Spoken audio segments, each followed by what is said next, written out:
Prepare yourself for Earthling Entertainment, the perfect blend of paranormal and pop culture, with your host, Joe Wakefield and Ryan Lang.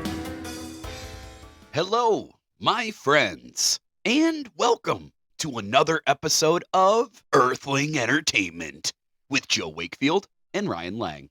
That's right. I'm your host who just bought his new copy of the Necronomicon from the resale shop. You know, it's bound in human flesh and inked in human blood. Just gonna give it a gander later. Joe Wakefield. I got a random thought.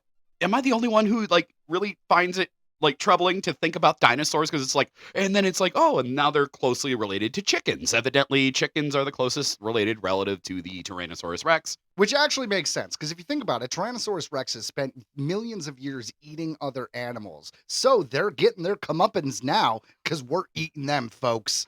And if you're a vegan out there and you don't want to eat a chicken, that's fine. I'm not trying to force my lifestyle on you. All I'm saying is we are doing the job of balancing the injustice of millions of years of T-Rex victims. And let's face it, T-Rexes were probably dicks. Hi, I'm Ryan Lang. That's right. We got too far into that one. So I don't guys, think so. If you guys did notice, this is what we do here. We're a little bit of a goofy, fun podcast. Our first half is all supernatural, spooky stuff, and our second half is all pop culture and entertainment. It's actually a lot of fun. And if you are joining us again, please hit the download button. Downloading the episode is definitely the best way to support the show. And if you are a new listener, well, I pretty much already explained what the show was. He did. But let's get back to what I said in the opening. This Necronomicon thing that I got at a resale shop. Now, clearly... You're for real? No. Oh. No. But for a second, I was like, wait a minute, where is it? Your bookshelf's right here. You're kind of freaking me out. Well, I wanted to bring it up because they're deep in production of the new Evil Dead Burn. Nice. I know. Yeah. That's pretty metal. Well, the last one was Evil Dead Rise. It took place on a high rise. So this one's Evil Dead Burn. I'm thinking... All right, if this isn't taking place at Burning Man, if it's not taking place at a Burning Man, this is crap. This whole movie will be in a fire. I'm kind of serious though. I don't think this is the case, to be honest. But they had this great scene in Freddy vs. Jason where Jason's walking through a cornfield and it's a giant party and everyone's partying and then Jason just starts tearing up the place. Yeah. I want to see that. I want to see a bunch of deadites just tearing up Burning Man. Ever since that idea popped in my head, it's all I could think of, Ryan. Okay. All right. Sounds about right. Honestly, it's funny, when it comes to Evil Dead, I feel like I kind of never jumped on that train. I've seen all the movies, but I honestly can barely remember them. The one that I actually associate more with was, Evil Dead, that new one with Mia. That one. Sure. That was, the one that I honestly know better than the other ones, which is weird. Just to give you a quick little recap, the first one was basically a college film. I knew that. Yeah, right. And it was pretty good, rated R, very fun. The second one was kind of a recap of the first one. It was almost a remake of the first one in general, except they gave it a little bit more of a goofy tone. That's where they cut off Bruce Campbell's hand and he got a chainsaw for an arm. And it ends where he gets sucked into a portal. And then they double down with the third one, which is no longer a horror film. It's now a comedy, and it's in the Middle Ages, and it's called Army of Darkness. And they didn't even use Evil Dead, which people think that they should have because it would have made it more popular. Maybe, but I thought it was still really fun. And even, it's a cult classic now, but I think it would have done better when it came out if they were Evil Dead, Army of Darkness. You're probably right, but you can't, maybe not. It's hard to switch genres in a franchise and have it go over well. A good example would be Megan. So the first Megan was a horror thriller, and then the second Megan came out, and they basically tried to make it Terminator 2, and they kind of made it an action comedy. So Megan 2.0 is straight up an action comedy, and it threw people. They weren't prepared for it. And they're doing an adult version, right, where it's a sex bot that comes alive. Yeah, they did. Which is going to happen. It is absolutely going to happen. Absolutely going to happen. The second we have AI robots walking around, someone's going to want to fuck it. That's just the way it is, Ryan. Well, I mean, I can totally understand because I would never want to. No. Never. No. Nope, not me. Anyways, yeah. No. You're not single anymore. You don't have to make those jokes. It's okay. No, I'm kidding. I know. You know what's funny? Megan Fox did a movie already like that. It was, I want to say Subservient or whatever, but look it up. Megan Fox's movie came out last year, and she was basically a Megan robot that seduces a husband because the mother's or the wife's in a hospital, and then the mother comes back, and the robot's like, "Oh, bitch, I kill you." Oh, bitch. It was actually kind of a lot like AI, only with more sex. Wasn't she in another movie with a lot of sex that was really weird? Well, it's Megan Fox. She's in a Poor lot of Things? movies with a lot of sex. Wasn't it Poor Things? Poor Things? Where it was like basically like a Frankenstein film, sort of? No, that's Emma Roberts, Emma Watson. Emma Watson. It's the one from Superbad, the redhead from Superbad. Yeah. But anyways, I didn't see it, but it's supposed to be great. And I know if you're interested in seeing the main actress naked, you can do it in that film.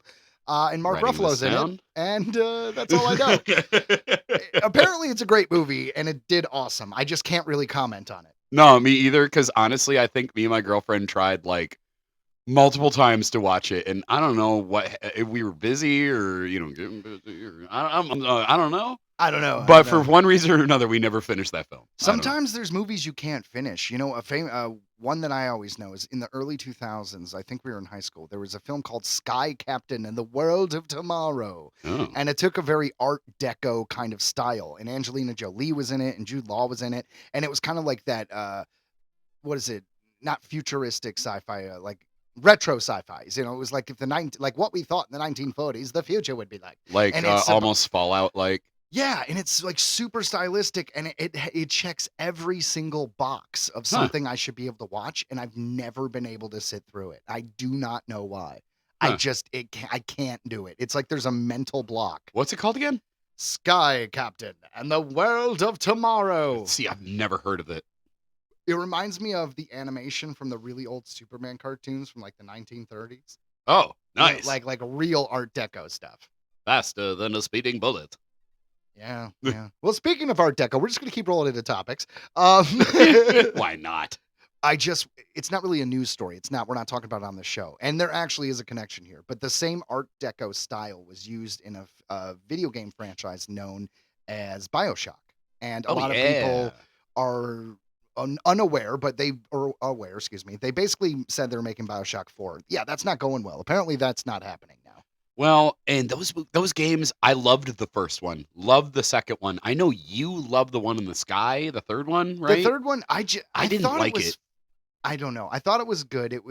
The fourth one, one of the proposals for the fourth one was going to be a war between the two cities, one in the sky and one in the water. And I wanted to see that version of the fourth one. But yeah, I couldn't do it. I tried. I had it. I bought it. And I remember trying so hard, and I kept effing up. Like, people kept killing me. Like, all of a sudden, the whole place would just suddenly erupt and, we're going to kill you now. And there's just like nothing I could do. And I was just like, what the hell? I'm running out of ammo. And fair enough. Like, I like playing games for the enjoyment of the story and just having fun. I'm not one of those people who would be like, I need to challenge myself. I'm going to play this on extra Dude, hard. Solid. So if I'm 100%, bro. Exactly. So if a game is honestly too hard and I have the option, I just make it easier. I'm not streaming. I got no pride I don't in have this. a Twitch. I mean, I want to know what happens. Yeah. I mean, fighting a bad guy is fun, and I don't mind losing once or twice, but it's like I'm not going to spend a week trying to strategize how to beat this bad guy. I'm closer to 40 than I am 30, bud. I don't have that kind of time. No, me either. Even with Oblivion, a game I played 1,000,000 times, like I literally, according to, because like when you play on PC, it like tells you the amount of time, and once you go over hours, it just tells you how many days. Yeah. I've literally played this game for over 9 days straight now, like in game, which is wild. And I still play on easy because you know what? I like to have fun, and I like thinking that my character is a god. Fair enough. Then I could just be like, bah, fire blast, you're done. It's no fun hitting people with one strike. Well, it depends on what mood you're in. I think it's great. And then you can even like add an explosion effect to it, and they fly away. Fly away. Like, it's awesome. So why wouldn't I? I don't know. It's an option. I do it. Well, the game I've been playing, and I mentioned on a few episodes, is I'm still doing Dead Island 2, because I play games slowly because I have children now, and it is difficult to have time to play a game. But I'm just chipping away at it. Yeah. And while I have enjoyed the game, I'm at the point now where it's like I'm pretty close to the third act. I'm just doing some last missions, and I'm ready for it to be over. I'm ready to move on. You know what I mean? It's a weird thing with gaming for me now, because I need to have enough dedicated time to get into a game. And then once I'm in a game, I'm kind of stuck in that game because I don't really have time to get into another game. Because you can't just if you pick something up and play for a few minutes, I could do that now with Dead Island 2, right? Because I'm in the middle of it. And yeah, but you can't always dedicate an hour to figure out the tutorial and how a new game works. exactly. So That's what I was about to say with a lot of these different chipping studios. away. Excuse me. With a lot of these different studios and stuff, they do things that you would think they would just uniform. Okay, this button should be jump. This button should be attack, or vice versa, right? I feel like they all just purposefully like flippity flop it up, and that's one thing that I love about PC gaming is usually you can change the keys. So I just literally play every game the same way, like where I'm like, oh, this is reload, this is this. You know what I mean? I never got into PC gaming. I know it's the only thing that I really like. Like, I mean, I enjoy it. I'm used to it now. I'll put it that way. Like, do I miss the sticks? Hell yeah. But like, I don't know. I don't know, man. I'm always a console player. The only game I've ever played on PC was on Steam. I played, it's funny, BioShock 2, bringing it back. And that was because I had a laptop, and that was the only thing I had. It was when I first moved to LA, and I just didn't own anything. And I was like subletting this really small space. So I would sit, in the bunk, and I would just play on that. And first person shooter aiming with a mouse, I get. But I'm not as big of a fan of the point and click to move your character around. No, I don't have to do any of that, especially like, there's like whatever they call the macro or whatever, like on the left of the board, forward is forward. So I'm literally pressing, I think, W to go forward. And then it's, you got the keys there. I'm showing Joe, we're on a podcast here, and I'm doing the physical thing, but I'm showing Joe how I do it there with the left hand. No, I get it. I just like the feel of a controller in my hand. I don't know what to tell you. I like I said, I miss the sticks, bro. And I guarantee where I'm going to pick them up is going to be like the Switch 2. I've got a bunch of mixed opinions on, but the moment that they make a new, because it's coming out, Pokemon sure. AZ. Dude, they make so much money on Pokemon. They're never going to stop pumping those out until people stop buying them. And the next one's going to be like Legends Arceus, which was a great game. It was a lot of fun. It was open world. It was very different. It was not like the other games. You didn't like battle, like you just collected. It was very, very different. And that's what this new one, Pokemon AZ, is going to be. And I'm looking forward to it. I will probably buy a freaking Switch 2 eventually and play it.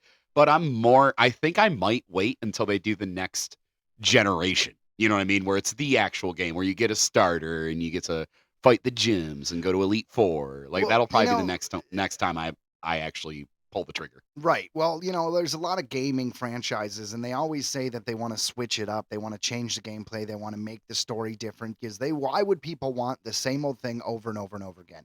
And I would argue sometimes I do. Me too. Yeah, I know. Like Friday the 13th, Jason Voorhees. I want a group of kids in a camp. Mm-hmm. They get killed one by one. Maybe preferably in the shower. Sure. There's a final girl probably, or not. Subvert me on that, sure. But I just want the group of kids getting killed. I don't want you. I liked Jason in Space, don't misunderstand. But you don't need to find a gimmick. Just do it over and over again. And I feel like that's what you were saying with these Pokemon games, which I kind of checked out after the Game Boy era. Yeah. But yeah, I agree that the main core idea is I'm going to collect Pokemon, I'm going to battle, I'm going to win. Yeah, that's the funnest one. So like I said, that'll be the one. That's when I'll buy a Switch 2. Well, that's why everyone got pissed off when the first Pokemon game in the United States to come out on Nintendo 64 was Pokemon Snap. And everyone's like, we've been waiting for a Pokemon game, and you're going to give us the camera game? Okay, you know what? I did like Pokemon Snap eventually. I fucking love Pokemon Snap for one. I bet you do. And it's such a shame because it's not available on any emulator. There just isn't. I don't know what happened. They have it out there, but it never works. And so I haven't been able to play that original one so long. And then I love how they literally just called it New Pokemon Snap. That's literally the name of it. Like, we're not even going to try. But did they do the same thing with Mario? Wasn't it New Super Mario Brothers? When it's like, eventually it's won't be not new. Like, they're gonna have like 1,000 more Pokemon. You're gonna do another one. What are you gonna call that? Like, well, Saw 7 was Saw the final chapter. Friday the 13th 4 was Friday the 13th the final chapter. So, but Joe, it was not the final chapter. It never is the final chapter. There was a lot more Jason stuff. Well, what is it? Final Destination 4 was the final destination. But it was not. It was not. Lies. What me and Joe are trying to say is we are sick of the lies. We are sick of the lies, especially around weird cryptids in our neighborhood. Oh my gosh, you know what? The one that we are about to talk about today, guys. I don't want to blow this up too much, like have a big head about it or anything, but I think this is a good one. I agree. So, surprising that we never covered it because we are currently located in Michigan, but there is a weird Michigan, I don't want to say cryptid, creature, monster, poor soul, you be the judge, but whatever it is, it's called the Melon-Heads. Spooky stuff. The Melon-Heads. Melon-Heads are generally described as small humanoids with bulbous heads, occasionally emerging from hiding to attack people. Although the Melon-Head legend extends to Ohio and Connecticut, the legend started in Michigan.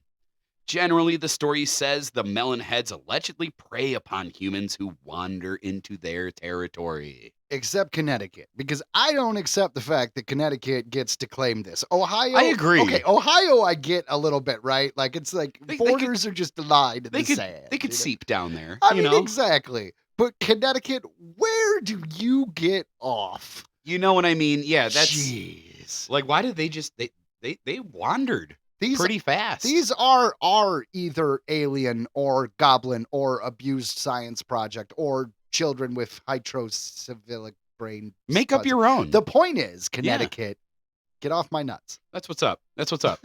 Breaking my balls, Connecticut. According to legend, a hospital. Too much? No, not at all. No, fuck him.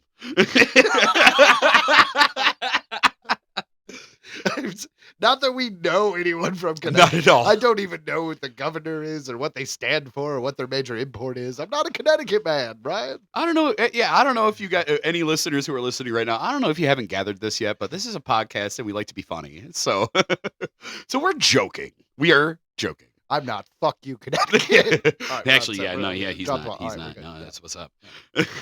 Delaware, though, you my shit. Hey, I'm in Delaware. So, according to legend, a hospital in the area of Saugatuck, Michigan, was treating Saginaw hydrocephalic or waterhead syndrome children. The hospital was forced to close, and the children had nowhere to go, so they were released. Just like, be free. Exactly. And it's like, are you assuming every one of those kids, like their parents were just like, we're done. You can have them. Like, none of them had parents.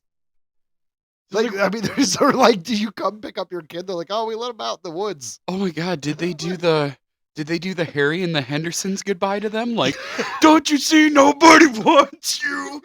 Get out! Like, oh my God. I'm wondering. Oh my God. Anyways, hydrocephalic? Yeah, hydrocephalic. Well done. Yeah, it's water on the brain. It basically makes your cranium expand. So yeah, little children with expanded brains that you just let out in the woods is a horrifying notion. But that's where we are with these Melon-Heads. And it's not like a comic book. That doesn't make you smarter. It actually kind of does the reverse. It kind of makes you really angry. It does make you insane. Yeah, just and the medulla insane. oblongata, Yeah. Medulla oblongata. Anyways, another story. Described physical and emotional abuse before the children were released into the forests. The legend just add insult to injury. I know, right? I'm gonna kick you in the shit and call you a slur. Oh my goodness. Now go live in the woods. Bye. The legend says the children devised a plan to escape and kill the doctor who abused them. It is said that the children had no place to hide the body, so they cut it up into small pieces, which they hid around the mansion. It's easier just to eat it. Maybe they did. I mean, there are stories of these Melon-Heads being cannibalistic. So I'm just saying, if you're gonna get rid of a body, I'm gonna throw it out there. You look delicious. You know what I'm saying? Oh my God! All right. Brief spoiler for the Andy Weir book, Project Hail Mary. At one point, there's a line at the end of the book where he says, I ate a burger made out of meat that was grown from my own cells. So I ate a me burger, and it was pretty delicious. I'll bet. Yeah. You know what I'm saying? So, all right, cool. Glad we're all on the same page. Moving on. Rumors exist that teenagers who had broken into the mansion saw ghosts of the children and claimed to see shadows of the killing of the doctor through the light coming from an open door. That's pretty cool. That's pretty sweet. It's like a haunted house scene right there. Dude, right? That's sick. Yeah. The legend has spread throughout the region, even becoming the subject of a 2011 film simply titled The Melon-Heads, which is based around the West Michigan legend, not Connecticut. Yeah, not Connecticut. The creatures are said to bunch of wannabes. Creatures are said to reside near the Felt Mansion, but witnesses have reported sightings in wooded areas around Ottawa County. Another theory claims the children once lived in the mansion itself, but later retreated to a system of underground caverns. See, that's pretty creepy too, right? Right. So whether the mansion was an insane asylum or the mansion was used as a hospital to help these kids, either way, it seems like when the mansion and the hospital or whatever was taking care of them was gone, they either survived in the surrounding woods or I like the underground caverns. That's always creepy. Can you imagine just like, I don't know. Maybe I don't want to be stuck underground. Like, God forbid I die in any horrific way, but if it is going to be in some horrible way, I'd prefer it not to be like suffocation or buried. No, those are definitely the worst. And they're not the worst. I mean, they're one of the worst, right? Burning would be the worst. Oh my Or God. acid. Yeah, Anything where you could like be alive while like your body parts are being dismembered. That would be rough. especially the burning, because the fire just zaps all the oxygen away from you, so you literally cannot breathe. You literally cannot scream. You Huh. can only burn. Mm. Yes. Okay. Cheery notes. This Well, we are in spooky stuff, so I'm allowed to be a little morbid right now. we're gonna have like a section just where we could revitalize, get a little happy, and we'll just be like, happy stuff. That's a so, good idea. Puppies learned how to water ski. But Next at 11. But until then, we're lighting those puppies on fire.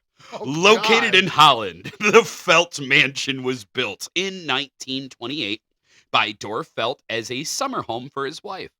The mansion was a school and a chapel until it was purchased by the state of Michigan in 1997. The state used the mansion as a state police post and converted the building into a prison. A lot of uses. Oh, yeah, very useful. I kind of like the idea if he made it for a summer home for his wife, because he didn't say for the family or for them. He said for his wife. That implies he just like shoos his wife off to a house in the woods every summer. Go to your house in the woods. Like we're done. All right, you know what? I want to play golf and do other rich man things. I am going to do those things, and you are going to retreat to this house that I have built for you in the woods. Yes. It is summer after all. Why are you still here? Jeez. I built you a house for this. Like he's like pointing at the calendar for like the first day of summer, like, Yep. Do Time for you to get your ass to that weird big-headed kid house. you remember that house I built you in the woods? Yeah, let's do that. Yeah.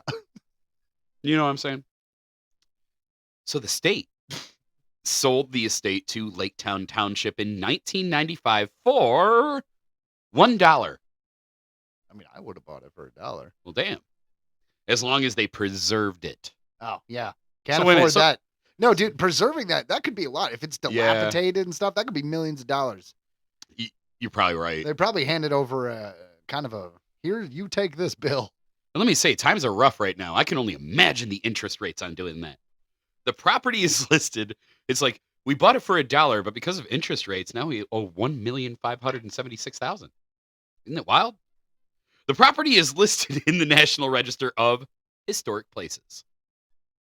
The Melon-Head's legend claims that the mansion was an insane asylum, which housed the creatures. Yeah, that's what I was saying. Yeah, that makes sense. Local teenagers still claim to encounter the Melon-Heads near the Felt Mansion. Laketown Township manager Al Meshkin told the Holland Sentinel that he had heard the tales as a teenager, calling them wobbleheads. I mean, fair enough, I guess. Yeah. Yeah. Visitors and late night Tomato. Right, yeah. Visitors and late night explorers have reported seeing curtains moving in the windows of the vacant old building with strange noises, such as heavy breathing, footsteps, and shadows darting through the darkness. That's not that bad unless there's a weird giggle with it. Like, Oh my oh, God. Jesus. Jesus. What the hell was that? That is a lot more creepy. It is, yeah. In- Something about things that aren't human having joy is scary. Because you can only imagine what brings them joy is probably what is not going to spell out great things for us. Yay, blood orgy! Blood orgy! Oh my God, the Christmas critters. Oh my God. In one story, the Melon-Heads were abandoned children who a scientist by the name of Dr. Crow decided to take care of Quote, his unquote. at his facility in Kirtland, Ohio. While the children stayed at the facility, Dr. Crow performed torturous experiments on them. Yeah. What got them the name Melon-Heads was when Dr. Crow injected chemicals into their brains, which caused their craniums to grotesquely grow. Because of the abnormal growth, they developed hydrocephalic, which caused them to become mentally ill. After years of abuse, the Melon-Heads brutally killed Dr. Crow and burned down his facility. There's a lot of fire in this episode. Yeah. After the murder of the sadistic mad scientist, the Melon-Heads decided to inhabit the forests of Crybaby Bridge. To survive, the Melon-Heads feast on any animals that they can hunt down. I mean, that's not scary. That's just hunting. Right. But I mean, unless to them, we are animals, Joe. Dun, dun, dun. Well, we are animals, Ryan. I mean, yeah. Yeah. Right. We just think we're better than everything else. That's right. Because we think. I mean, Therefore, I am. I think it's because we can communicate. Because there's other animals that could think, that show emotion, that show empathy, that show intelligence. There's whales. Like sperm whales are just going around following orcas, saving animals that orcas are trying to kill. We have like a bunch of different sightings of this. Then it's like sperm whales are just like, hey, fuck you, Bro. Willie. You ain't Like- getting that seal. Yeah, I feel like they're just going to be like, you just got spermed. Oh! Yeah, man. They have a move called the chum bucket. All right. That is weird. I did read about that. Yeah. That is weird, dude. It is. I'm just saying. Why So are they doing that? that's the whole point. So other animals having the intelligence to be able to be like equal to us, or at least on a higher level than we give them credit for, is entirely possible. What the issue is, we're not trying to communicate. Like, let's be honest. Our scientists are like, let's worry about these crazy bombs or how we get to Mars, as opposed to let's talk to a dolphin.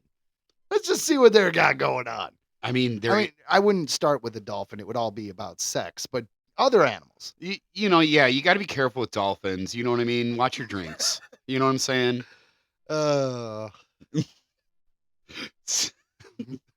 So back to the Melon-Heads. Angry dolphin Viagra. Hey, you know what, man? Oh my God. That's I was thinking of like a horror movie. It's fine. Swim! Swim faster! Come on! It's like that scene in Jaws where the fucking the raft is coming back. It's like, swim, Charlie! Don't look back! Swim! Swim! Oh my God! Oh! I really don't think I can add on to this. We wish we were joking. How long is it before Flipper gets into public domain? We can make this movie, right? Oh no. Oh no. They're gonna call it Dipper. Oh no. This tea bag's in the ocean.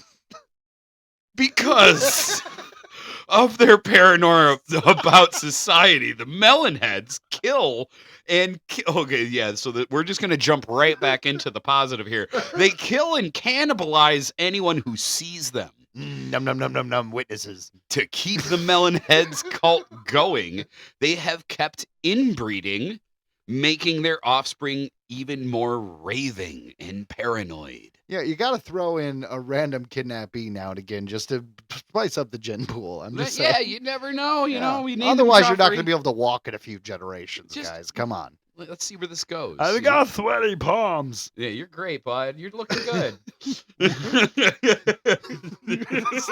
Why does my eye here? Well, don't worry about that. You know what I mean? Like, perhaps that will actually benefit you. You're evolving, son. You're evolving. The Melon-Heads tonight on Fox. Several variations of the Melon-Head myths can be found in Fairfield County, Connecticut. Fucking Connecticut again. Most instances can be found in Trumbull, Shelton, Stratford, and Monroe. Hey, Monroe's a Michigan thing. Yeah. But other instances can be found in Seymour, Easton, Weston, Oxford, Milford, and Southbury. So there's been a bit. Yeah, I don't care.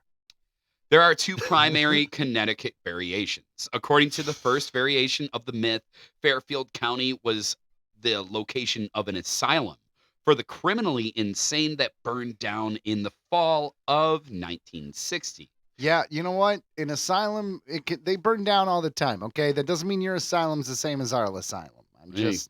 You know, It reminds me of actually House on Haunted Hill, because the story of how it was a house that got turned into an asylum. Yeah. They made a sequel to that movie. It was Return to House on Haunted Hill. Very weird. I never saw it.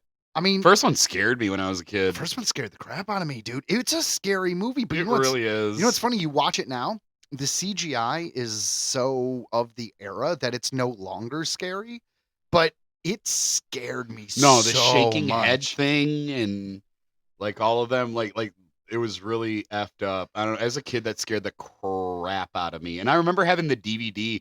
And remember when you would it would be interactive. The DVD. Oh yeah, the menus and DVD stuff. menus was.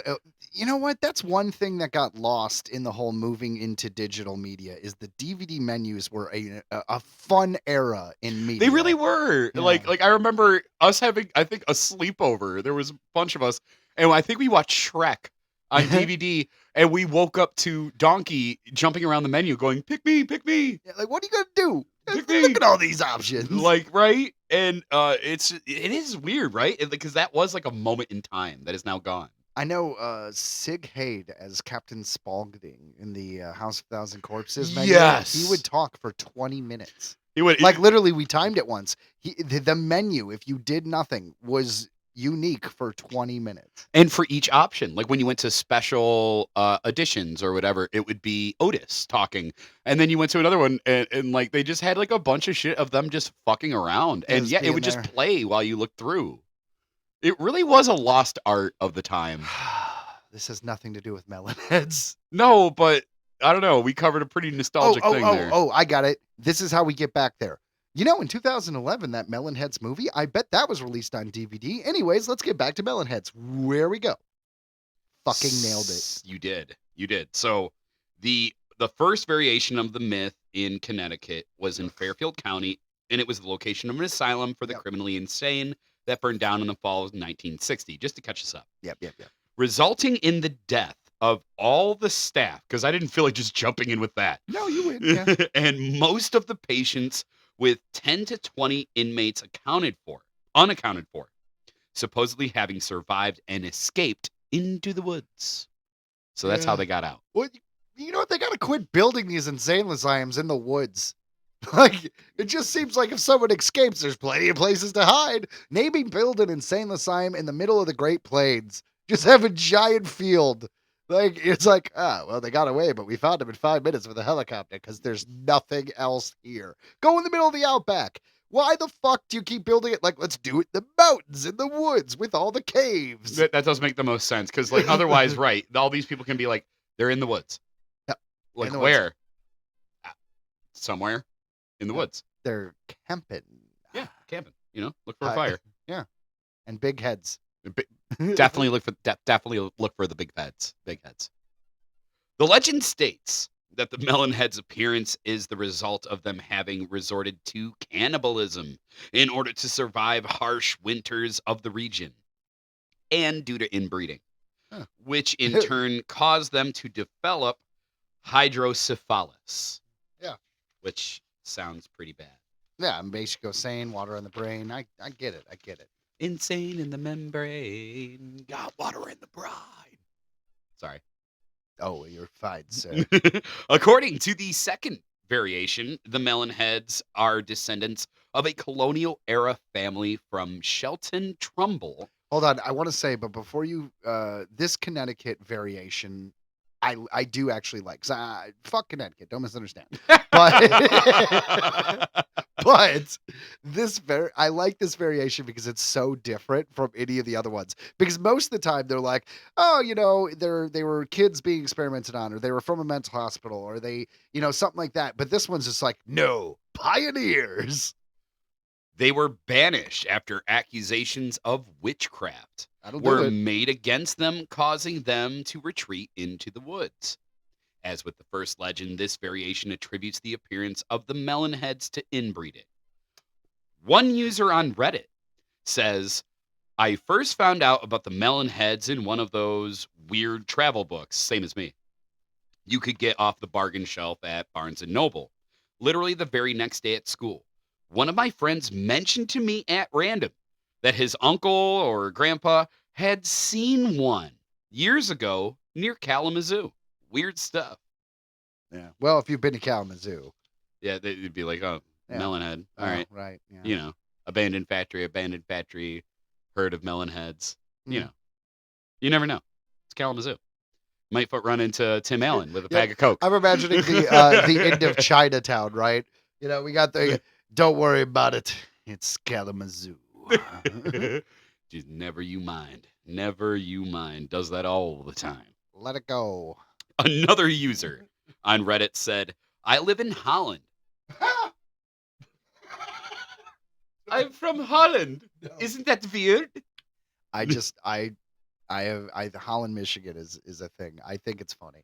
Holland, Michigan, for those of you who don't know, is the home of Hope College, which is a Christian or Catholic college.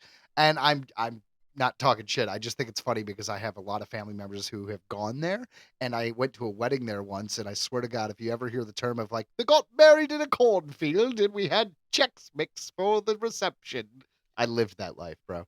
So every time I hear Holland, I laugh. Okay. No, that tracks. It's like the Mennonites. Yep. No, doesn't sound that bad. I continue. So another user on Reddit says, I live in Holland. Oh. Our Melon-Heads come from the asylum in Sagatuck. Lots of hydrocephalic patients. When the hospital shut down, they released them all, and they lived in the woods and learned to adapt. I'm 46, and I know people that actually believe in them or something unexplained that they've seen or experienced, mostly in the Allegian Forest.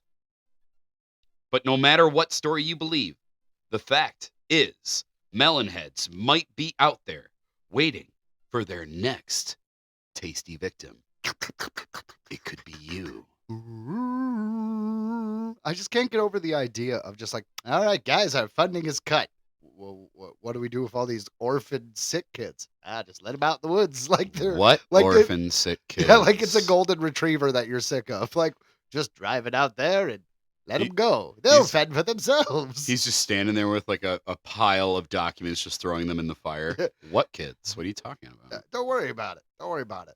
I mean, I know it was open the back door, see what happens.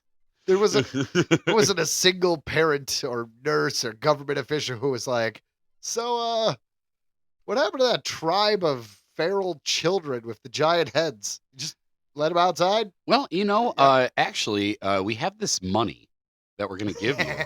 Yeah. Do you like money? Yeah. Oh, I do. I do like money. Well, I've got all this money, and I'm going to give it to you. Suddenly my lips feel very closed. You know what I mean? It happens, and let's just move on. Let's have a picnic. Let's have a picnic, and on that picnic, let's talk about our next thing, which is aliens. Guys, sometimes when you're outside having a picnic or going camping, you might see something strange in the sky. Well, that's what we're covering on this week's Disclosure Discussion. Ha ha ha ha! It's about aliens and stuff.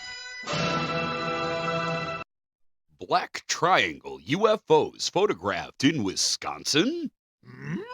This comes to us from coasttocoastam.com. An intriguing photograph from Wisconsin shows what appear to be a pair of black triangular UFOs cruising through the night sky. Radio personality Ken Hayes' wife reportedly snapped the interesting image during a recent camping trip to the state's Totogatik County Park. Sounds like a Pokemon. It does. Intending to capture the breathtaking natural beauty of the star-filled sky, he recalled.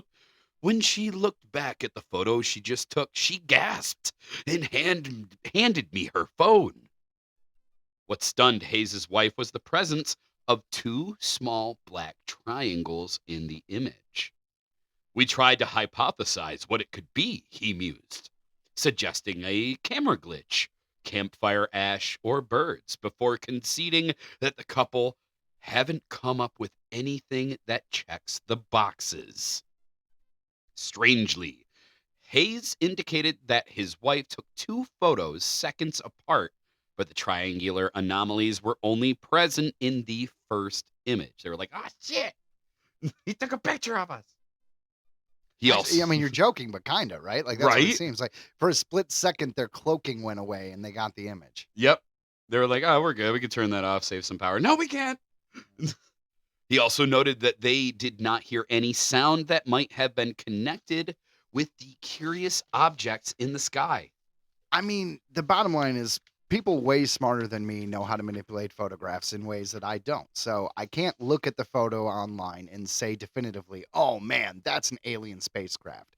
But I will say the image does show these triangles, and It does. and the image looks real. And when you look in, they even have zoomed in stuff.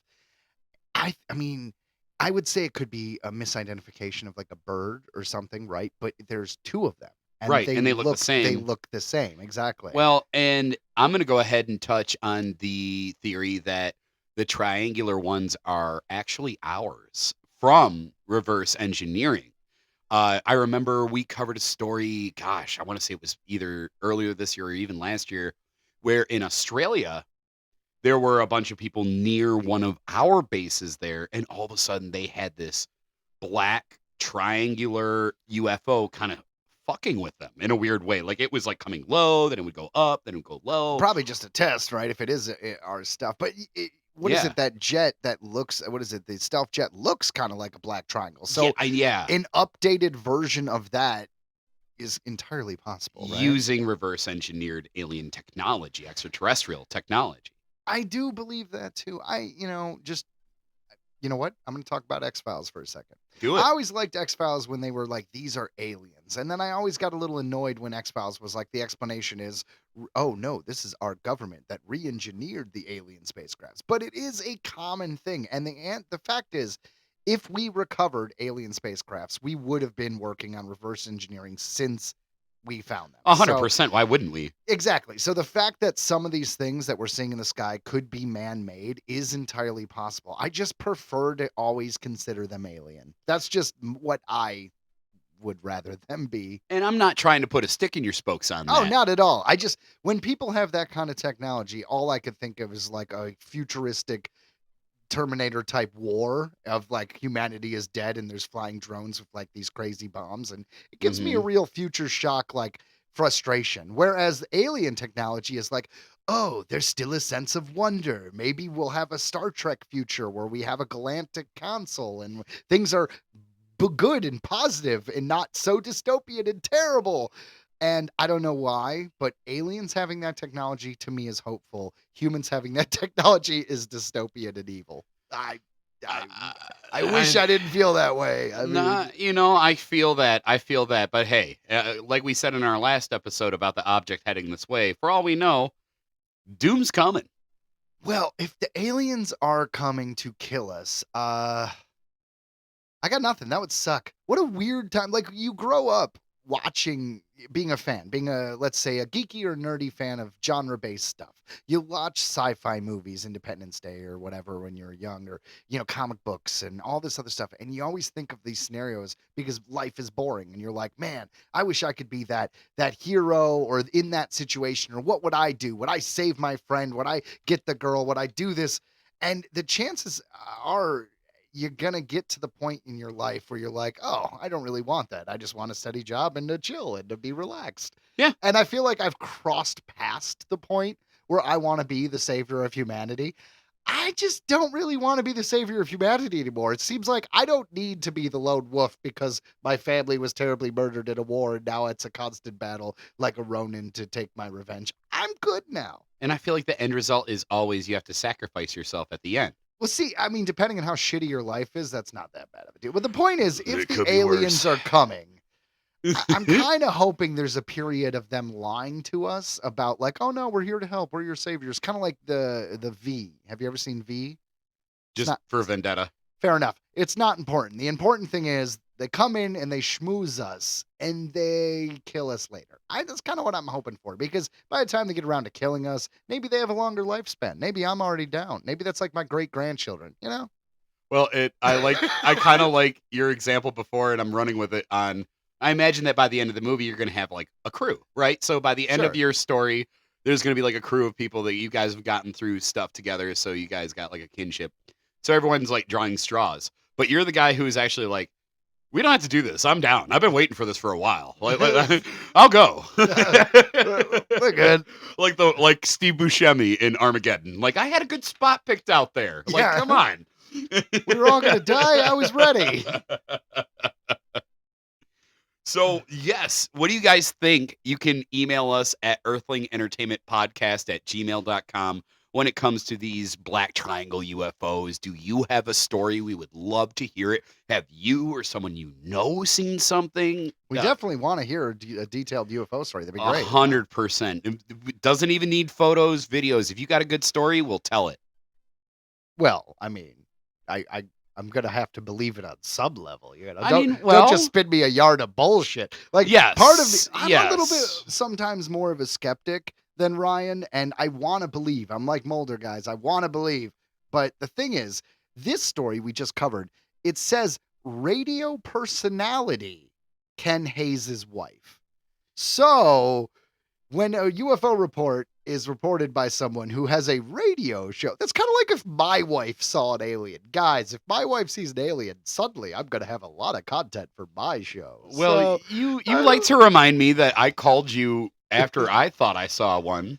well, you know what's funny is when you called me, you're like, I saw a UFO. And as time has passed, you're like, well, maybe Because it was so fast. I'm like, was that just like a floaty in my eye? Like, did I see something? But I swear I did. But at the time, I was pretty shook, wasn't I? I remember. Well, yeah. I mean, anytime you see something weird in the sky, it's something to talk about. I mean, anytime you see something weird in general, like, life is weird sometimes, Ryan. And sometimes you add it as a section of your podcast. Like this time. Guys, check out this weird section. Real world weird. Heinz and Smoothie King unveil bizarre ketchup smoothie. Yummy. This comes to us from EU.com because it's EW.com. So Yeah. it matches this article. Yeah. If You know what's funny is that's actually a mistake. It's nypost.com, but fuck it. Ew. I like EU. So NY Post. But still, EU. If tomatoes are a fruit, is ketchup a smoothie? I've heard this before. Yeah? That's gross. I actually have literally heard that before. I like it. Heinz and Smoothie King have teamed up to create a tomato ketchup smoothie, and customers are confused by the concoction. Split down the middle, you'd say. I would agree. The blood red beverage blends, I'm going to try my best, acai, sorbet, strawberries, raspberries, apple juice, and Heinz's signature ketchup to create a sweet tart taste. Yeah. That was sorbet, by the way, but continue. See, I'm horrible. Social media users reacted in shock to the announcement, with some saying they were sickened by the idea of the smoothie, and I have to agree. Oh my God. With everything going on in the world, you're going to make a smoothie out of ketchup? And on top of that, is this image for real? Yeah. $5.70? Yeah, it's $5.70. $5.70. Dude, that's pretty cheap. Believe it or not, when I went to Dairy Queen the other day, I got like a small or a medium like milkshake, like not even a big one, and it was like $6 fucking bucks. Dude, it's wild, isn't it? Isn't it? Just It's funny as hell because it's like when you grow up and you're like, we're going to work hard, we're going to make some money, and the harder you work, you'll make more money. But what they didn't tell us is that everything else is going to go up in price. So unless you make some significant leaps, you're going to stay exactly the same. Well, see, so this is our criminal origin story right here. Like these two dudes that were doing a podcast realized they couldn't afford shit. We would fail every crime because there'd be so much evidence because we would talk about it on the podcast. No, but what we would do is we would create spells, right? And we would say it, and then everybody would do it what we said. So you're listening right now. We're influencing people through our podcast. Like some kind of hypnotic suggestion. Exactly, completely hypnotic. And then they buy will do things the crime on my Amazon wish list. And and they'll send it right to our account, and we'll be straight. You know what I mean? And it won't be us. So, guys, thank you for being a part of this. Thank you so much. Don't forget to hit download. You know what?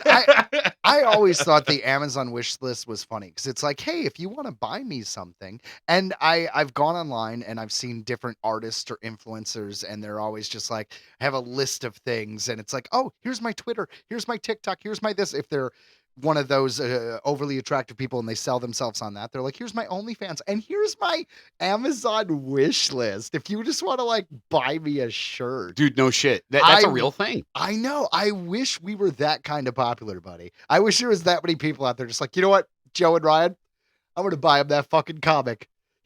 He really seems like a cool guy from listening to his podcast and him sending me his panties. And I want to send him. I told you that would work out. I told you that would. He doesn't believe me, guys. He never does. You're right. We got to start doing that more often. You know, I'm working on it right now, actually.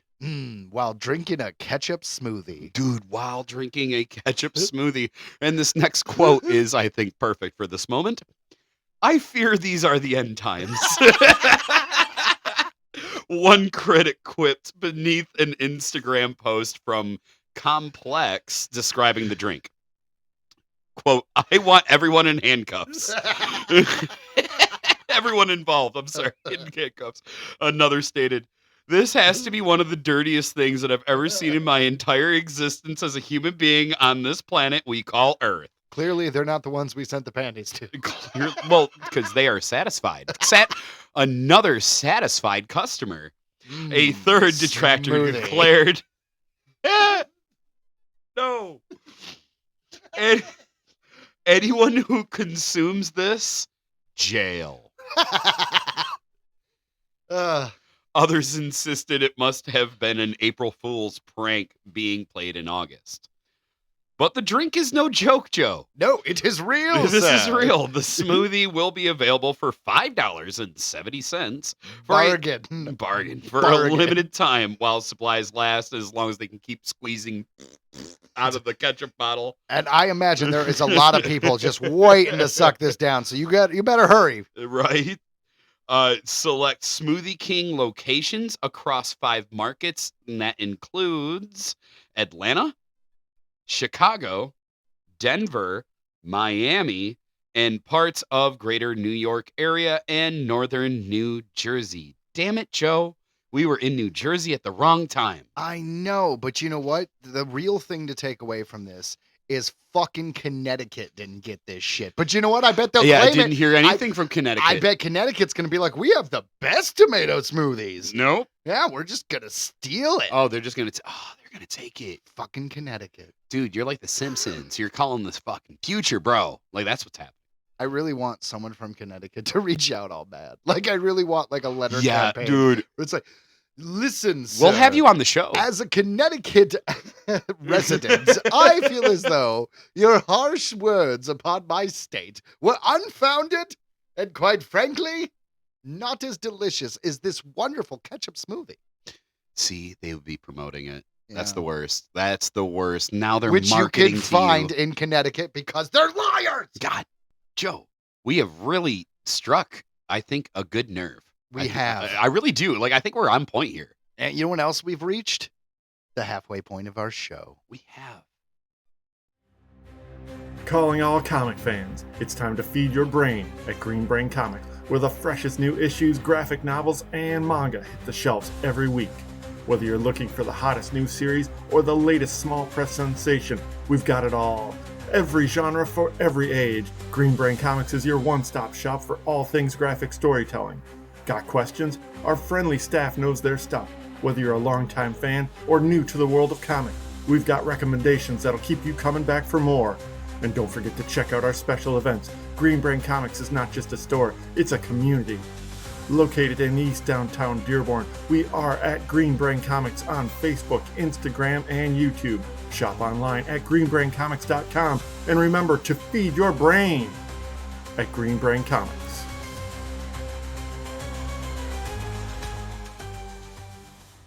Earthling Entertainment Special Report. 1. Shrek 5 release date delayed to June 2027. 2. Disney Plus has canceled Goosebumps after 2 seasons. 3. Final Destination 7 is in the works, and the last installment's writer on board to pen the script. 4. Noah Centino will play a young Rambo in the upcoming prequel film. This has been Earthling Entertainment Special Report. Yeah, it is. It was. It Still will is. be. Special report. Always a hoot and a holler. And Yeah, and that ushers us into the second part of the show, which is all the pop culture entertainment stuff, guys. what does that mean? Well, there's a little thing called culture. Do you know what culture is, Ryan? Paintings, stories, expression of who we are as a people. Yeah, that whole thing. Yeah, well, this is the culture that pops. Ooh. The things that stand out. Like- the things that are fun. Like Rice Krispies? They snap, crackle, and pop. Fine, Ryan. Yes, like Rice Krispies. Oh, And awesome. snap, crackle, and pop kind of sounds like music to my ears, which brings us to our first section in this second part of our show. I like that. That was That was good. good. a That was good. decent one, right? Yeah, see, that worked. We Yeah. didn't even plan that. Ooh, We didn't plan that, folks. didn't even script that. We're good. Check We're out- that good. Check out this music section. Check it out. Yeah. Music mumbles. More Taylor Swift stuff. Yes. Taylor Swift has announced her 12th studio album titled The Life of a Showgirl. The announcement was made on Tuesday, August 12th, with a teaser on her website. Pre-orders are available with physical copies shipping by October 13th. So, if you're a Taylor Swift fan, rejoice! Rejoice! However, in light of the fact that neither Joe nor Ryan have much insight on this topic, we will leave it at this. Joe's wife is a huge fan. Ryan is aware of her existence. Taylor has way more money than either of them. Moving on. Joe likes to fuck with me. I'm Ron Burgundy. I read anything that he writes. That's true. And I just read that. Yes. So yeah, if you like Taylor Swift, she got a new album coming out, and cool. So, unfortunately, that kind of brings us to a segment of the show that we have to do quite often lately, especially. We're all getting older, and that means the Reaper comes for us all. And we're not even talking about now, this time around, just what we usually do, which is like a director, actor, or Celebrity of some sort. of the entertainment industry. This is actually of the science, more like NASA, He's a celebrity, but in a different way. in a huge way. Like Like, a huge way, exactly. yeah, dude. Like, yeah, you know that we're fans of this on this podcast. NASA, we know that we can't trust everything NASA says, but hey, what the To what- me, NASA's not the problem. It's the other people. But exactly. you know what? This guy, though, how many people of us can say when we die that Tom Hanks once played us in a movie? Dude, Right? right? I fucking love Tom Hanks. I know. Well, here we go. Jim Lovell dies at 97. And like Joe said, if you recognize that name, it's probably because you saw Apollo 13. Yes. Forrest Gump fucked up a spaceship on that movie. Houston, we have Sorry, have he a saved problem. people. Those look like comfortable boats.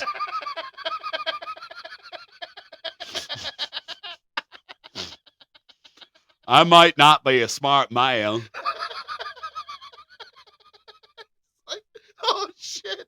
What are we gonna do? You don't know what the fuck's going Bro, could you imagine? Dude, they should do the SNL.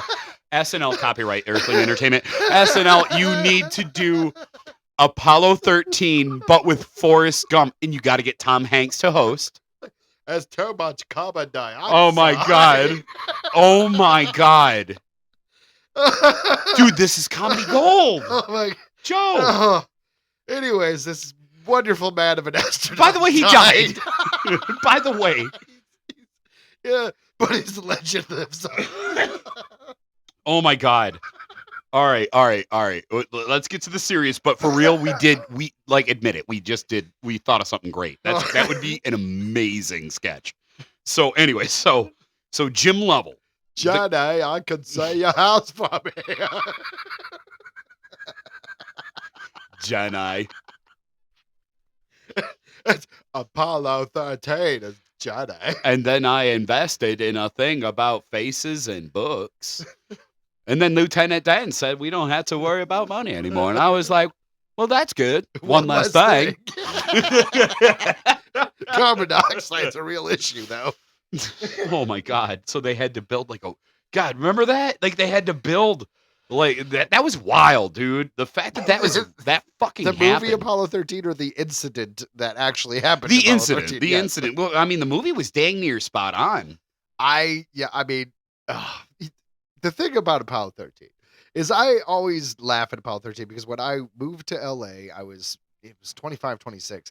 But one of the first jobs I got, because I was just trying to get like a day job, was I wanted to work at Universal Studios because I was right by Universal Studios Hollywood. And they do a whole rigmarole to give you a job. Like their hey, we're going to hire you is like games and like working together and like a whole like field trip almost of just like, hey, you throw the egg and I'll catch the egg. And one of the things is come up with a ride for Universal Studios. And I came up with an Apollo 13 ride that was kind of like their re-entry to Earth. And it was just kind of like a Tower of Terror where it's just like it drops you. And I thought it was great. And so many people got hired that day and I did not. And I, to this day, I'm not entirely sure why. And then I realized it. Oh, I was telling people what to do. And I was supposed to be all teamwork. And then I got bitter and said, fuck Apollo 13. And that is why every time I hear Apollo 13, I just think about the job I didn't get. Ryan, I wanted to be the raptor outside the Jurassic Park ride. And that dream, all of my Hollywood dreams that came true, I never got to be a jackass in a suit in an amusement park. Well, to me, you will always be a jackass in a suit. Thank you. You're welcome. Speaking of this, you know what the biggest jackass in a suit is? Astronauts. All right, let's go back to him. But no, yes. So Jim Lovell. Yeah, that fucking 97 years old. Great life, obviously. He wrote books.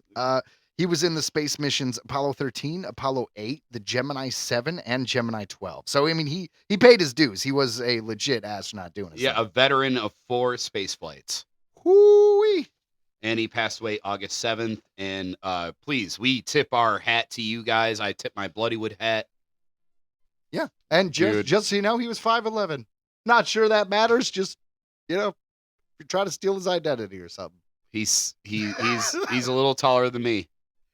All right, but you will be missed. You are a pinnacle part of our space program. I mean, my childhood. And your childhood, yeah. I mean, just the fact that what happened with Apollo 13 of just going up there and having the incident where basically they lost oxygen and they had to figure out how to filter the carbon dioxide and get back to Earth, and all of this done with basically pens and paper and figuring out the math. It's astounding. The shit they did had never even been considered before to get them home.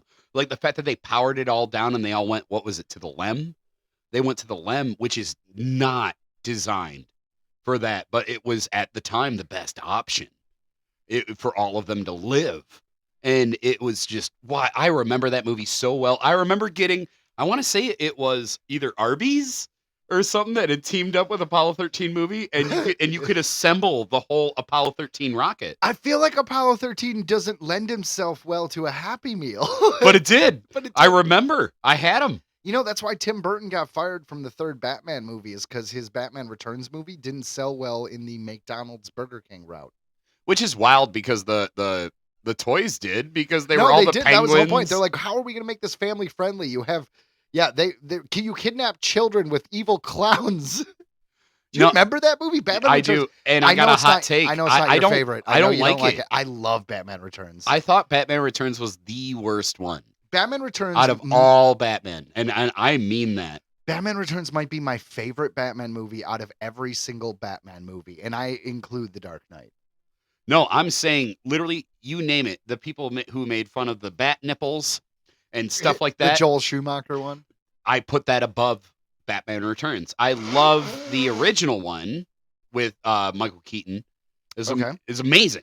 Well, the original one starred Adam West, and it was a movie version of a 60s television show. I even love that. That one he had shark repellent. Get me. I was just about to say, Robin, get me the shark repellent. Yeah, dude, he just happened to have that shit. Like, hey, you never know. I really want that prop of just shark repellent in a spray. Be like, well, we're going to be flying over the ocean. You never know when you need shark repellent. I wonder if bats and sharks, I don't understand. You have shark repellent. Like, you are just so prepared. Well, if you're going to be near the ocean, you need to be prepared. You know, funny thing, did you know that this astronaut who died, Jim Lovell, he had shark repellent when they came back for re-entry, just in case. You never know. You never know. And you never know when you're going to go. So, hey, guys, hug your loved ones and say what's up to the ones you Ryan's laughing. He distracted me. I thought it was a good segue. We're all going to die, but how many of us have truly lived? Okay, we've reached the last segment of the show. Guys, here's some headlines. Fine. Earthling Entertainment headlines. The Addams Family animated movie franchise getting a reboot. This comes to us from BloodyDisgusting.com. It sure does. The Charles Addams created property the Addams Family has endured after all these years, taking on many different forms throughout the decades. The latest is, of course, Netflix's live-action series Wednesday, starring Jenna Ortega, which came along in the wake of two animated feature films that were released in theaters by United Artists in 2019 and 2021. I honestly love those. Yeah, you said you like those. It's not that I don't like the story. The animation doesn't really work for me. I don't like that simplistic 3D animation. They did go out on a limb with that, I'll admit. And it's fine. Nick Kroll as Uncle Fester, I think is great. And I think that I like the first one animated, but I didn't really like the second one. The second one, they were like on vacation or on a cruise ship, so that one didn't really work for me. I actually liked it. I don't know why. Yeah, I don't know why. It's because you got kids and they made you watch it 30 times. And I'm probably in the same category as like Hotel Transylvania. Like to me, some of those feels, are pretty good. It was pretty similar, right? Like that one felt exactly the same. Yeah, with the cruise ship. They go on a cruise ship at the third Hotel Trans. Yeah, that is the same fucking movie. That's what I'm saying. So like, I don't know why. I like them all. Huh. Same as like Sing and Sing 2. I love it. Those are unrelated, but I like those too. What about Wednesday? Did you like Netflix Wednesday? I didn't even finish the first one. I'll be honest. And it's not even that. I mean, yes, I lost interest, obviously, but like, I didn't hate it. I just didn't care. And I mean that in like the best way possible. Yeah. You know what I mean? It was just, I don't know. It just didn't, it looked great. Everything about it was cool. The acting was great. Story seemed cool, but me. Yeah, fair enough. I did enjoy it. I like that kind of, I have a little section in my digital movies called spooky stuff. Go figure. And anyways, I put a lot of like things in the spooky stuff, like the old Beetlejuices or like Monkey Bone. Basically anything directed by Henry Selick or Tim Burton. Monkey Bone's awesome. It is. And I would put Wednesday in there. And it's got a certain vibe. It's got something good. I enjoyed the first season. I haven't got around to watching the second season. It's been out for about a week or two. And I'm interested because there's a lot of interesting people in there. And I heard it was going darker. They just took too long to come. They take too long to come out with like this second season. It's like it's been almost 3 years. That was a while ago. Yeah. But I will watch the second season. But anyways, I'm a fan. I'm a fan of Wednesday. But the creators, I guess, are doing the next animated movie. That's what we're talking about.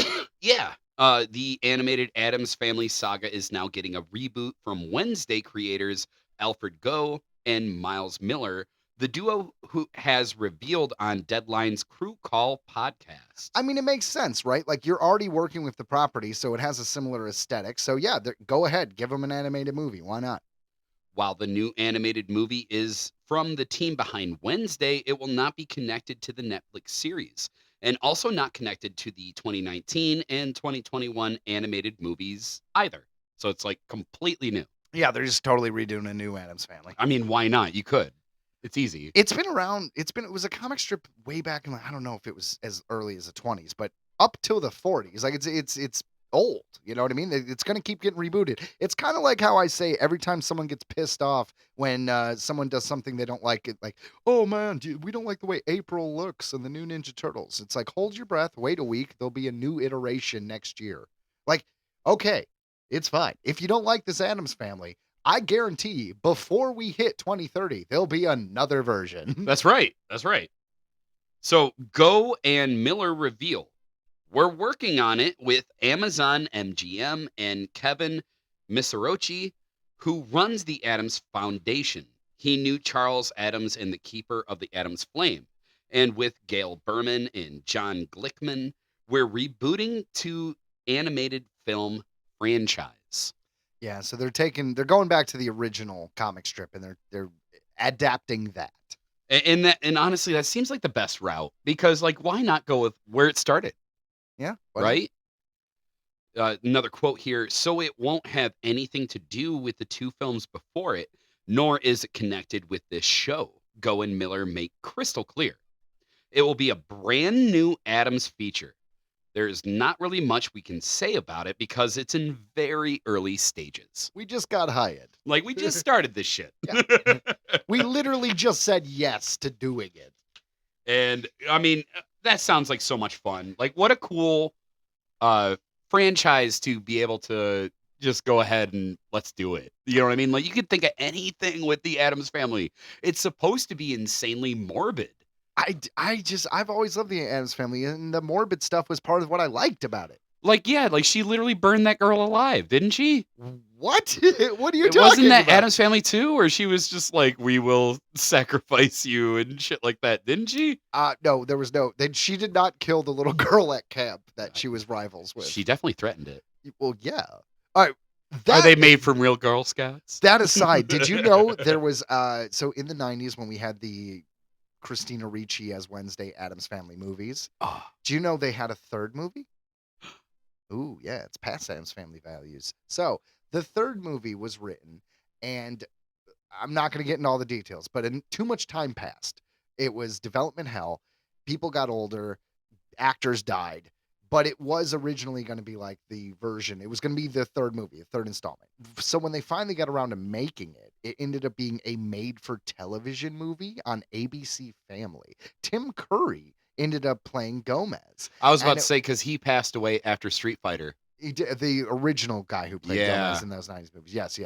So long story short, 1998 gave us Addams Family Reunion. And it is a movie that was originally supposed to be the third installment in the Addams Family, but instead was reworked into a backdoor pilot for ABC Family and had I believe, a season or two of television connected to it. And like I said, Tim Curry played Gomez. Not a great movie, but not a horrible movie. I love Tim Curry. It seemed like they had some good ideas, but they were worried too much about making it like, it's got to be PG for the kids and it's made for TV, so we're going to cut the balls off every joke, you know? Yeah. I don't know.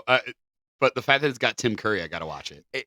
Try to find it. I could get it to you. I'm not joking. This sounds like a joke.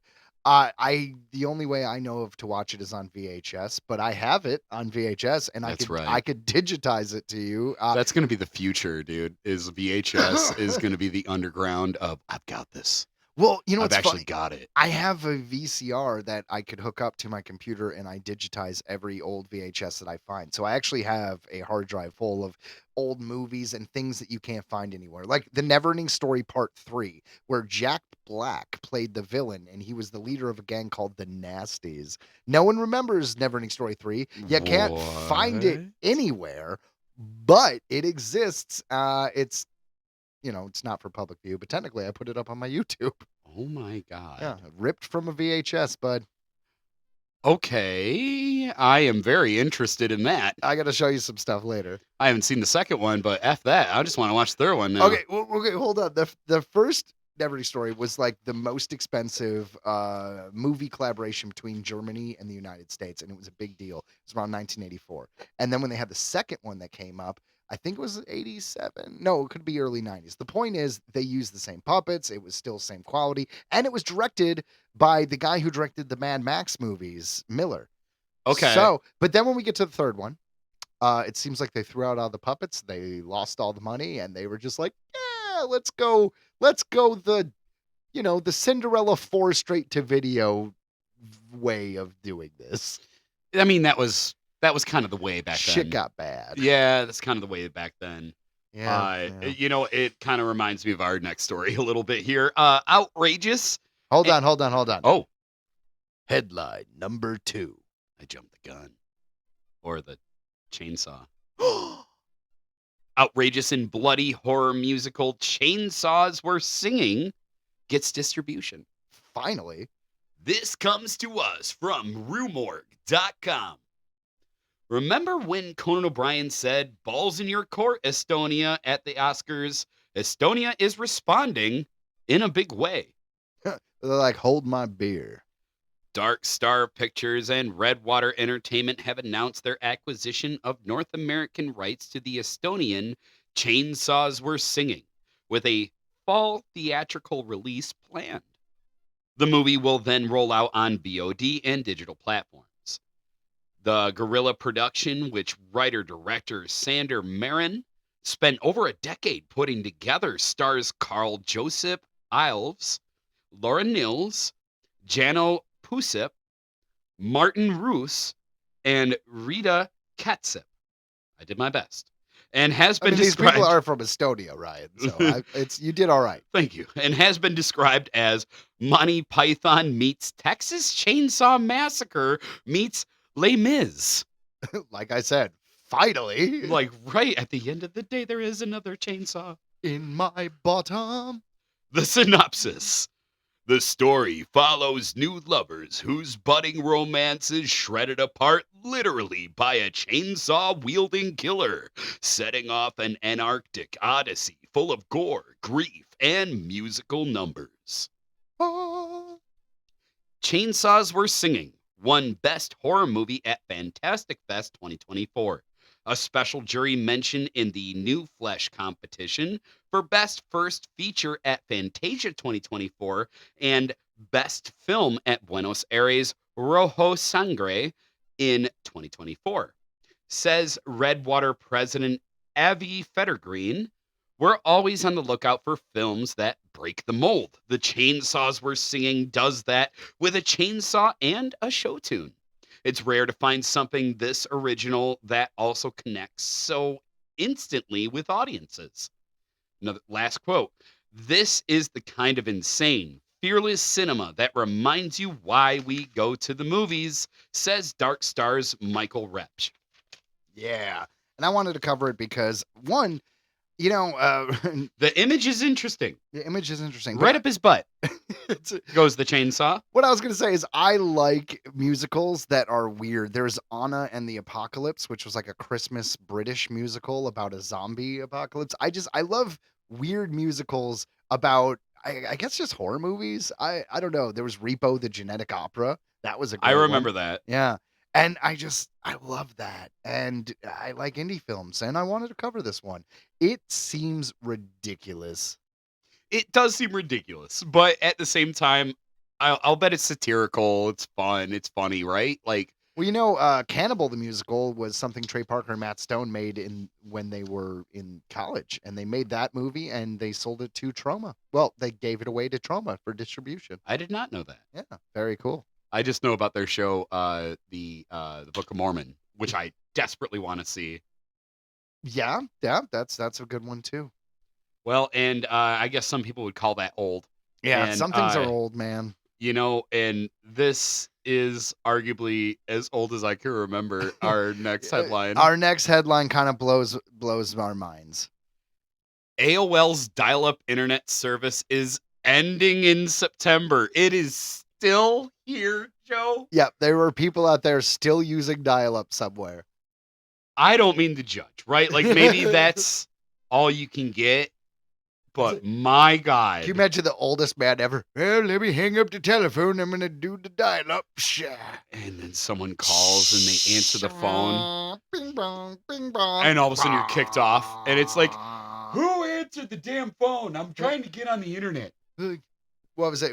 When you had siblings. See, Ryan and I are the right age to where we had brothers and sisters during dial-up internet. So you're sitting there and you're doing something, or they're doing something, and someone needs to use the phone. You're just like, damn it, Aaron, you picked up the phone. God. For our younger audiences, when you use dial-up internet, it literally worked through your phone system to get phone internet. line, yeah. And so your landline. So people could still call. So the phones would still ring. So if someone picked it up, you're booted. You're instantly offline. I don't know if people could still call for us, but I think so. I just remember anytime someone wanted to use the phone because they didn't know you were on the computer, so they pick it up and then. Yeah, that too. But I'm almost certain that you could still call. Imagine your Wi-Fi dropping every 3 fucking seconds. That's exactly what it was, and we lived through it, and I can still hear those sounds like clear as day, but I can't mimic them. So, well, here we go, guys. Jump into the what is this? Article number 3. This comes to us from Nerdist.com. When we think about using the internet in the 1990s, there's one specific sound that comes to mind. Can't really describe it in writing, but you can surely recreate it with your voice. I can. In fact, I hear it in my head right now. I definitely do. It's that infamous screaming from dial-up, which used to tie up your phone so you could hop on the web. Was the connection speed great? No, not at all. No. I remember a picture loading and it was slowly went down your screen, like line by line, like it's gonna load. And the image in my head, I don't know if it's from a movie or a TV show or real life, but it's this image of like a topless chick because you're young and it's going down and the internet stops right before it gets to where you want to see. It's got to be a movie because this is too in my head as a perfect image of something that happened. Imagine that you sign into your. Now I got to figure out what movie this is from. Sorry, continue. Imagine you sign into your Spotify, your iMusic, your Netflix, and you go to download something, right? And then it says it will be downloaded in 4.5 days. That's the shit we dealt with in dial-up when it came to when it was Napster, Kazaa, LimeWire. It was like, okay, cool, I'll have this new song in a few days. Finally. Right? Was it enough for your message boards and chat room activities? Sure. Even though much of the world has moved on to high-speed internet, AOL's dial-up service did indeed stay around. But it will come to an end, Joe, this year, September 30th. Ethel's gonna be pissed. No! Oh, I was just trying to sign in to see what chain mail I've got. Yeah, I've got one of those electric mailboxes. Oh my God. This is so wild to me. AOL routinely evaluates its products and services and has decided to discontinue dial-up internet, said a statement on AOL's website. This service will no longer be available in AOL plans. As a result, on September 30th, 2025, this service and the associated software, the AOL Dialer software, and the AOL Shield browser, which are optimized for older operating systems and dial-up internet connections, will be discontinued. End quote. I wish they had the numbers of how many people still use dial-up. I'll bet it's a lot. I mean, Steam covers the numbers for how many people play a video game, and they're like, oh man, it got down to 86 on one day. I wonder, they're like, dude, seriously, the people using dial-up are 4. The sad thing is it's probably to businesses that are involved in charity. I'll bet you that's the majority because they get bare minimum for crap. So I guarantee. I know, but how much would dial-up? I know we can't subscribe to it now, but how much do you think dial-up cost? Nothing. That's what I'm saying. $10 a day. It's got to be so cheap. Or a month. I don't know. It's got to be so cheap. So it is the end of an era indeed. But we will never forget the sounds and joys and frustrations indeed of Dial-up internet. R.I.P. Rest in peace. Slow. Oh my God. Like, that's hilarious that was a thing. That was a thing. And you know what else is a thing? Star Wars. Star Wars is such a thing, Joe. We like Star Wars, despite the fact Star Wars keeps cutting off its nose despite its face. Hey, you know what you gotta do. So, this is what's happening in a galaxy far, far away on headline number 4. Star Wars Starfighter movie adds Matt Smith as one of its villains. This comes to us from IGN.com. Real quick, before we get into this, I want to say Matt Smith played I think the 11th Doctor in Doctor Who. Love Matt Smith. Matt Smith also, has a tendency okay, Rick, to be in movies that are they're failures. I'm seriously, he was the villain in Morbius, that movie failed. He was Skynet in Terminator Genesis, that movie failed. He doesn't have a great track record outside of Doctor Who, and I'm rooting for him. Me too. Not only am I rooting for him, but I'm also rooting for Star Wars. Well, I mean, I love Star Wars. Hold on, yeah. I was finished with one thing. The issue is Star Wars keeps announcing movies and never making them. Simply put, they've announced about 10 movies that they've never made. Even the Rey Skywalker movie that was totally gonna happen seems to be on pause. I heard that they're talking about it again. Oh, I'm sure they are. They're also talking about what is it? The Alpha Squadron or whatever. It's whatever. If this movie happens, I'm rooting for it, but I don't know if it will. Starfighter with Sean Levy does seem to have some traction, so this movie might come out. Let's say. I don't know. Read the article. This comes from a broken-hearted fandom right here. You have to understand that, yeah, we've had too many... I love Star Wars. We've had too many stakes dangled in front of our face and pulled away. How many trilogies are going to be done by Kevin Feige, Taika Waititi, Rian Johnson? How many things have we announced? What's happening? Yeah, what's happening, man? I'll believe it when it's on my fucking movie ticket. They fell off the back of a truck. What can we say? So, Lucasfilm and Disney's upcoming Star Wars Starfighter movie has added Doctor Who alum Matt Smith to cast as the villain. Details come from Headline, which says actor will finally show up in a galaxy far, far away when the offshoot story eventually arrives. THR sources say that Smith will play one of multiple villain characters, which makes sense, with director Sean Levy said to be on the hunt to fill at least one more role after Anora's Mikey Madison reportedly turned down an offer earlier this year. So far, we know Barbie's Ryan Gosling has signed on as the lead for the 2027 Star Wars movie, with the Deadpool and Wolverine director signed on to steer the project. Pearl star Mia Goth is also on board as a villain. I like Mia Goth. I know you love her. I think she'd be a good villain. I totally get why what's her name? Mickey Madison? She just won an Oscar, dude, for Anora. So her turning down Star Wars kind of makes sense. Because think about it. You're in her position. You are a young actress. You just won an Oscar, which means at this point, you could pretty much choose any fucking thing you want to do, any movie, anything. And let's face it. Hold on. They come to you with a Star Wars.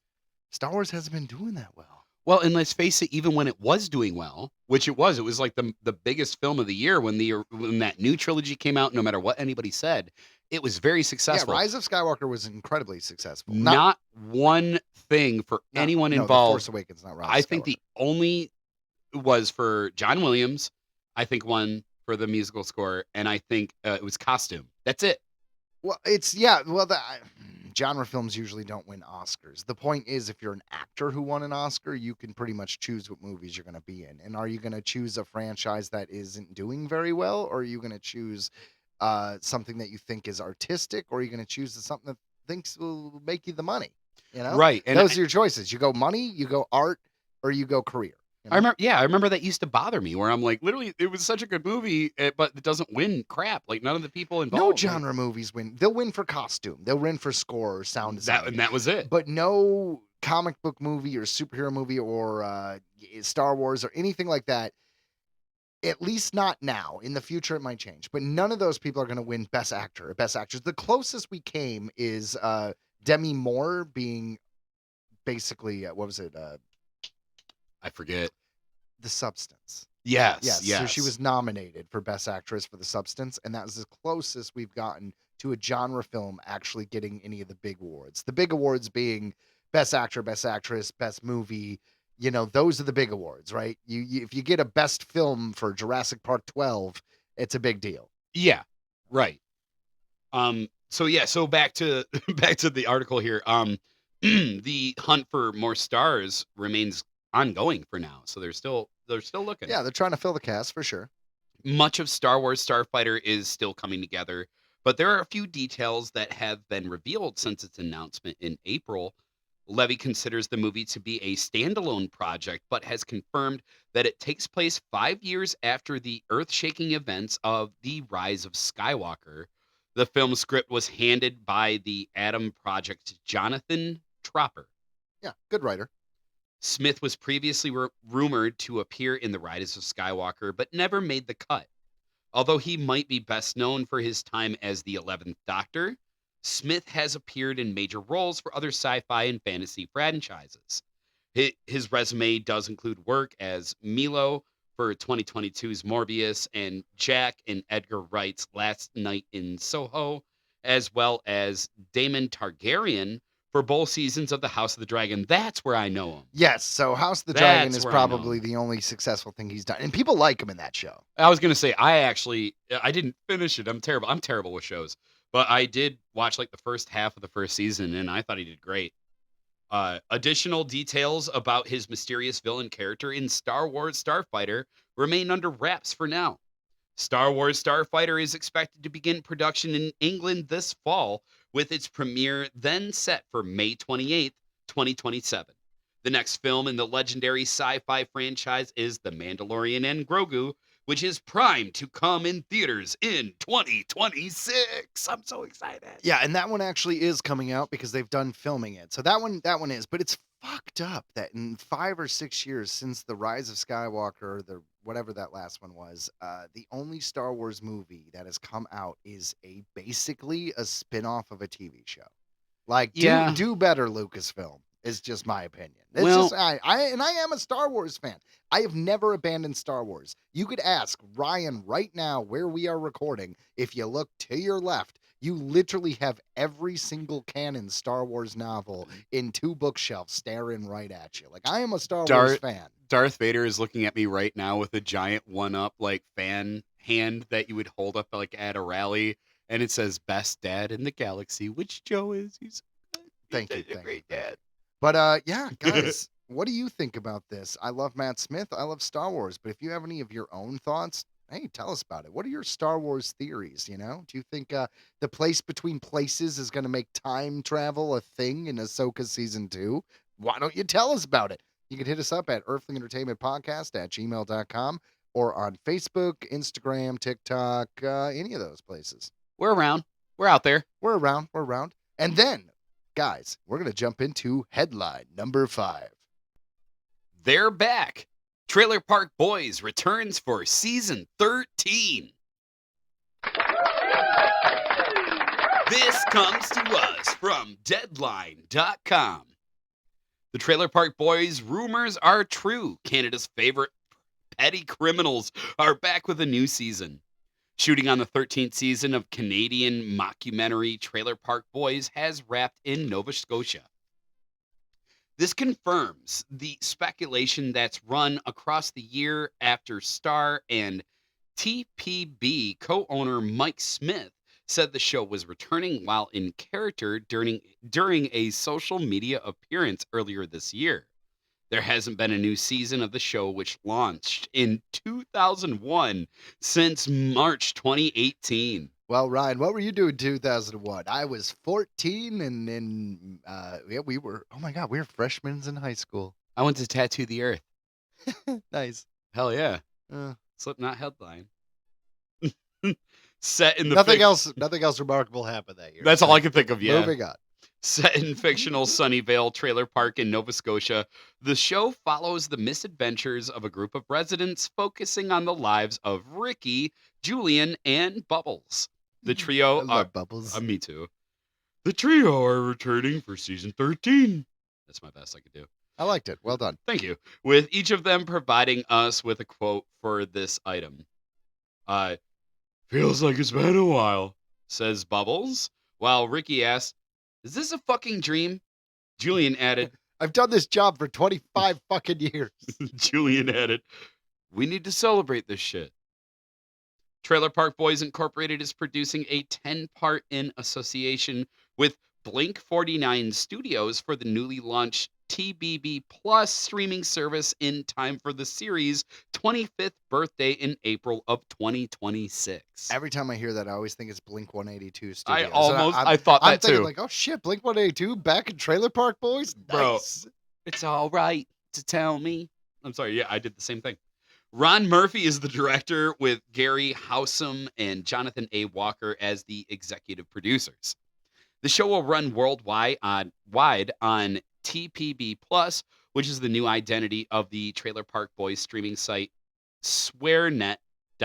Yeah, and for those of you who are unaware, TPB stands for Trailer Park Boys. So if you didn't figure it out, this is the Trailer Park Boys streaming site. They have their own streaming site where they only have Trailer Park Boys and weird sketches. That makes sense. So they're making this season 13 on Trailer Park Boys. So if you're keeping track and you want to watch all of Trailer Park Boys, well, you have to watch the first, I think, 10 seasons or the first 9 seasons, which was on regular TV. Then 10, 11, and 12 is Netflix.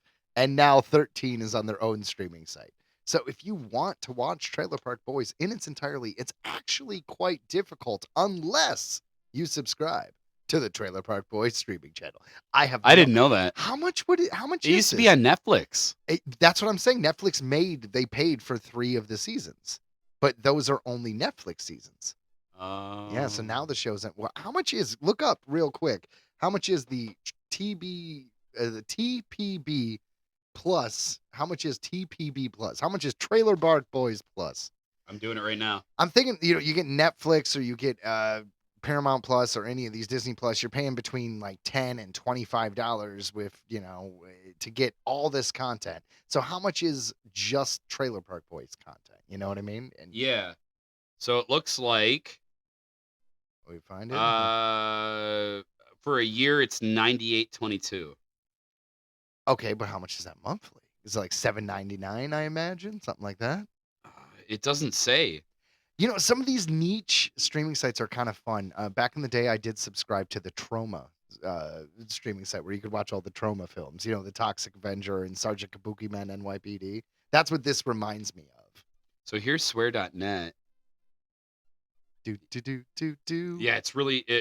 I'm on swear.net, but yeah, it doesn't specify. Fair enough. Well, how much would you pay to see every Trailer Park Boys episode on tap? I pay like a cheap... I feel like $4.99 is a fair... $5 is a fair price. Anything $5 or lower, I'm down. And from what I just looked up, it looked like maybe they're going at like maybe $2 a month right now. Ooh, on swear.net. I might pay that. So I will say that there is a character in there. Swearnet.com. Sure. There's a character in there called Leahy, and he was there from the beginning, and he was an old man who was a drunk and just weirdly flamboyant, and it was just a lot of fun. He was just a drunk old character. Well, he died after the last season, so they're going to have to address that in season 13. No, and what a character to lose. He was one of my... He was so fucking funny. Oh my God, he was funny. So, I mean... Do you think the show will be the same? Without him, no. No? Will it still be good? Is it still worth watching? Yeah, of course. Everybody who's obviously still around and doing it is great. But man, Leahy was just such the perfect pivotal character. He was a bad guy, but also like he was a foil, but a friend. Yeah, the friend of my friend, or the enemy of my enemy is my friend. He was so complex, and he was awesome. So to wrap this up, it says Ron Murphy is the director with Gary Howsam and Jonathan A. Walker as the executive producers. The show will run worldwide on TPB Plus, which we just talked about, which is the new identity of the Trailer Park Boys streaming site, swearnet.com. Currently, the platform hosts TPB short-form comedy clips and spin-off series, Trailer Park Boys Jail. Yeah. It launched earlier this month. Like I said, it's all Trailer Park Boys stuff. So even the spinoffs, everything, it's all Trailer Park Boys. So I do like it. It could be because we grew up with it. Like we mentioned, 2001, we were 14 years old. So literally almost our entire past puberty lives, this show has existed. Definitely. It's kind of like the old memes where it's like before we had internet and memes and stuff, we would just shout quotes at one another. And one of the many shows was definitely Trailer Park Boys. Roast beef sandwiches. That's dude, right? Like that dude, was not Trailer Park Boys. That was, but still, continue. No one wants to admit that they ate 6 cans of ravioli, you know? But I did. Dude, that show is so. I am the liquor. The whole trailer's full of jugs of piss everywhere. Dude, right? Just the piss jugs. He's not even a fucking. He's not even a truck driver anymore, but he still does it. And he just leaves piss jugs all over the goddamn place where he's dead. So everyone there, out there listening to us, who is not aware of what the Trailer Park Boys is, obviously we're just quoting and reminiscing and enjoying the show. But to give you a little bit of an idea, it's just kind of three friends living in a trailer park and their misadventures. And they are petty criminals and they are just trying to get by. And it's very humorous because their characters themselves are usually not overly intelligent and find themselves in very funny foibles. And apparently it's just that's why they wrote it, because Nova Scotia is evidently full of rascals. Is what I've heard. There's a bunch of rascals in Nova Scotia. I've never been to Nova Scotia. Neither have I, but that's what I've heard. And either way, it's dude, yeah, if you've never jumped down that rabbit hole, just watch season by season if you can. Evidently it's hard to find. I didn't know that. Yeah. So, but you know what isn't hard to find? Past episodes of Earthling Entertainment. Hell, that's right. They're out there. We're everywhere. This is episode 97. Oh my God. We're coming up to our 100th episode. And if you like what you've heard, please download the episode. Hit the download button on all the past episodes. Just go on a download frenzy. It honestly would be great. You know, it tastes good. Best way to support the show, man. It's low in calories, and you know, it's good for you. It's good for you. It's got all the vitamins. You know what else is good for you? Recommending this show to others. In fact, Ryan has a mission for you. Should you choose to accept it, share this podcast with Grandma. Like seriously, grandmas love us. Something about gilfs. Do you have a golden retriever? Golden retrievers love us. Honestly, if you can hit a download button, we don't care what the hell you are. Well, we don't care who you are, what color you are, or what you want to have sex with. Just hit that download button. It's true. You know, all we care about is that you listen and love us. Just love us. Yeah, that is actually the main thing. We feed off love. We need attention. That's right. I literally moved to LA and I bought a soapbox. Literally soapbox, put it on the ground and stood up and just said, "Look at me." This has actually been Joe's kind of thing. He's done it for a long time, and it's not how we met, but I did find out after we met that that's what he did, and you know, I've accepted him for who he is. To be fair, Ryan can act coy, but he knows we're only friends because I walked up to the lunch table and said, "Be my friend, look at me." It's not even probably that far off from the truth. Yeah, that's about what's up. That's about what's up. I'm a blunt person. I really might have just said, "Hi, let's be friends now." Speaking of blunts, we're gonna light one on our way. No, all right, guys, that's it. That's the end of the show. Welcome back to our Thursday shows. This is the second week we've been doing them on Thursdays. Little different. We're gonna keep doing them on Thursdays. We're a Thursday people now. Yeah, we've adjusted. Fuck the rest of the days. I got nothing. Tune in next week. We're pretty consistent. Look at our track record. Awesome entertainment. Download the episode. See ya. Goodbye. I don't know. You got anything else? No, that's honestly, no, you wrapped it up perfect, bro. Screw it. Yep. So long. Wrap it up, wrap it up, I'm on fire.